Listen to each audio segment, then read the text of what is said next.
الحمد للہ وحدہ والصلاة والسلام علی من لا نبی بعدہ۔ قرآن پاک نام ہے سورۃ الفاتحہ اور باقی صورتوں کا نام۔ اللہ جل جلالہ عما نوالہ نے قرآن پاک کے اندر 6 بنیادی چیزوں کا ذکر کیا ہے۔ ان میں سے سب سے پہلی توحید باری تعالی ہے، اور دوسرے نمبر پر رسالت، اور تیسرا نمبر ہے قیامت پر ایمان لانا، اور چوتھا ہے احکام، اور 5ویں چیز ہے ماننے والوں پر، اور 6ٹھی چیز ہے نہ ماننے والے۔ سورۃ الفاتحہ کو فاتحہ اس لیے کہا جاتا ہے، فاتحہ فتح سے ہے، یعنی قرآن پاک کو شروع کیا جا رہا ہے، کھولا جا رہا ہے۔ اور اس کا دوسرا نام ام القرآن بھی ہے، یعنی قرآن پاک کا خلاصہ۔ اللہ جل جلالہ عما نوالہ نے سورۃ الفاتحہ کے اندر ان 6 چیزوں کا ذکر کیا ہے، جن کو قرآن پاک کے اندر تفصیل کے ساتھ بیان کیا ہے۔ اس میں سب سے پہلے الحمدللہ رب العالمین الرحمن الرحیم، اس میں اللہ جل جلالہ کی توحید ہے۔ مالک یوم الدین، اس میں قیامت کا ذکر ہے۔ ایاک نعبد و ایاک نستعین، اس میں احکامات کا ذکر ہے۔ اگر صراط الذین انعمت علیہم، اس میں رسالت کا اور جو ماننے والے ہیں ان کا ذکر ہے۔ غیر المغضوب علیہم ولا الضالین، اس میں نہ ماننے والوں کا ذکر ہے۔ انعمت علیہم میں جو ماننے والے ہیں ان کے لیے ایک لفظ لے کر آئے ہیں، اور جو نہ ماننے والے ہیں ان کے لیے 2 لفظ لے کر آئے ہیں۔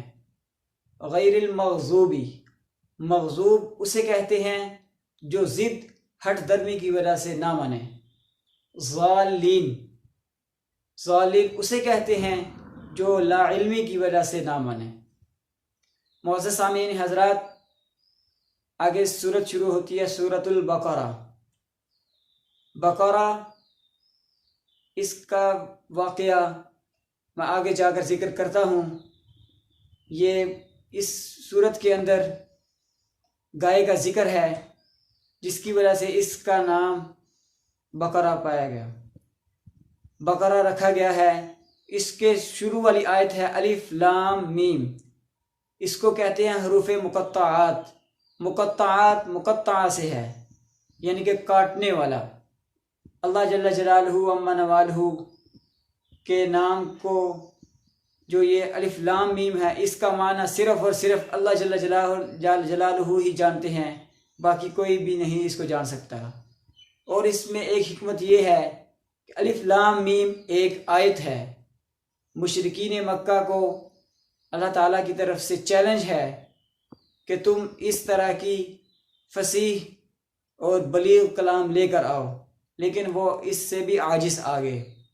اور تیسری بات یہ ہے کہ جو اللہ تعالیٰ نے اس آیت میں اور قرآن پاک جتنا بھی فصیح اور بلیغ ہے، اس کو وہی بندہ سمجھ سکتا ہے جو اللہ تعالیٰ کے سامنے عاجزی انکساری کرے۔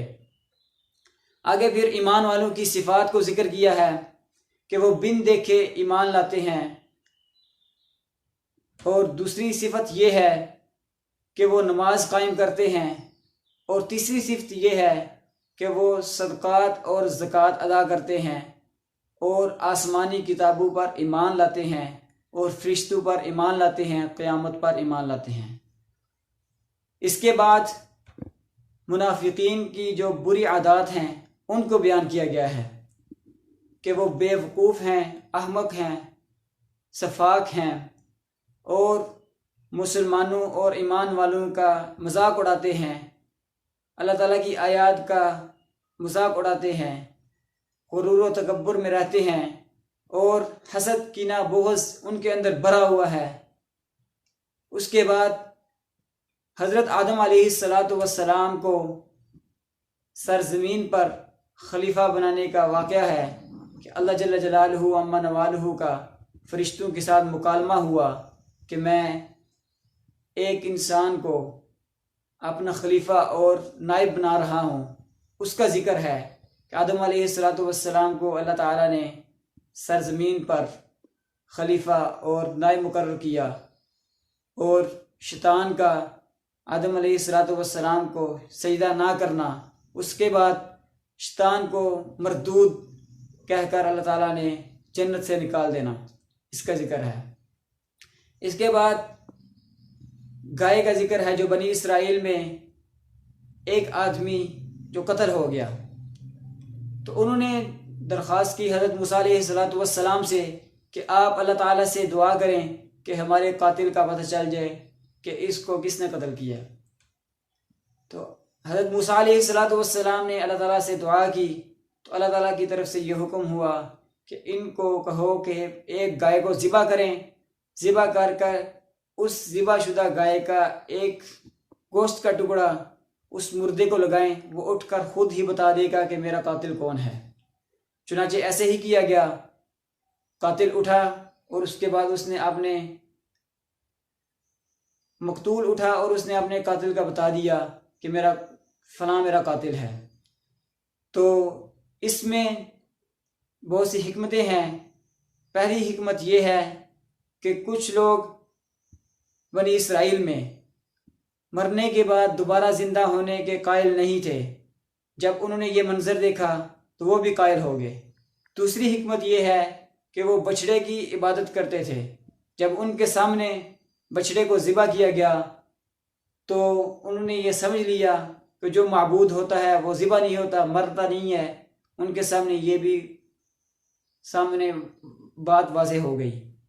اور اس کے بعد یہودیوں کے اوپر جو انعامات اللہ تعالیٰ کی طرف سے ہوئے ہیں ان کا بھی ذکر ہے کہ ان کو اللہ تعالیٰ کی طرف سے بہت سے انعامات ملے ہیں، لیکن پھر بھی انہوں نے انبیاء کو ناحق قتل کیا۔ ان کے اوپر جو انعامات ہوئے وہ یہ ہیں کہ ان کو فرعون کی غلامی سے بچا کر مصر سے نکال کر دوسرے شہر میں لے گئے حضرت موسیٰ علیہ السلام، اور ان کے لیے من و سلوہ جنت سے آتا تھا۔ اور تیسری نعمت یہ ہے کہ ان کے لیے سمندر میں رستے بنائے گئے، لیکن انہوں نے اس کا غلط استعمال کیا۔ یہودوں اور نصارہ نے ان کی جو بری عادات تھی وہ یہ ہیں کہ وہ حق کو چھپاتے ہیں اور انبیاء کو ناحق قتل کرتے ہیں، غرور و تکبر کے ساتھ بستیوں کے اندر داخل ہوتے ہیں۔ تو اللہ تعالیٰ نے ان کو پھر سزا بھی دی۔ پھر آگے پھر ہمیں چاہیے کہ ہم ایمان والوں کی صفات کو اپنائیں، اور جو یہود و نصارہ اور منافقین کی جو بری عادات ہیں ان کو چھوڑیں، ان کو ہم نہ اپنائیں۔ آگے سورت کے آخر میں، یعنی پہلے اس پارے کے آخر میں حضرت ابراہیم علیہ السلام کا ذکر ہے کہ وہ ملت حنیفہ کے قائل تھے، یعنی باطل کو چھوڑنے والے تھے اور حق کو اپنانے والے تھے۔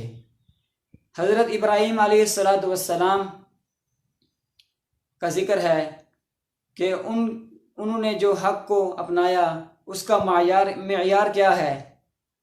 فَإِنْ آمَنُوا بِمِثْلِ مَا آمَنْتُمْ بِهِ فَقَدِ اهْتَدَوْا، یعنی کہ آپ علیہ السلام کی جماعت اصحاب کرام اور امہات المومنین اور اہل بیت کرام رضی اللہ تعالی عنہم اجمعین، ان کے نقش قدم پر ہم چلیں، کیونکہ اصحاب کرام اور امہات المومنین اور اہل بیت کرام یہ ہمارے لیے آئیڈیل اور نمونہ ہیں۔